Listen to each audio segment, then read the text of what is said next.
Kegehacht. Anem ukkel nyav realta. The unruly nouns. Last time was the unruly verbs, I suppose. This is the irregular nouns. They have just peculiar genitives, and there's no real pattern. You can't put them in a group. So it's just learning, and they're common. They're very common. Anjach, naji, najachna. I don't want to go through everyone because you have a recording for that already.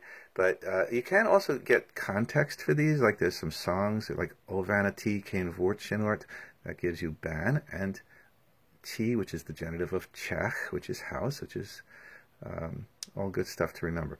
So practice them.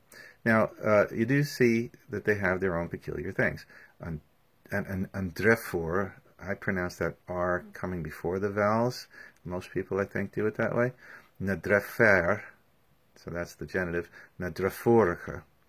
Again, no particular rhyme or reason. They just do these things. A lot of them you've heard before. Unlaw, unlay, nalayanta.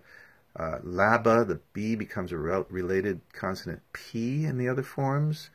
So again, it's just going through them and remembering them. So it's practice, practice, practice. Short chapter, though.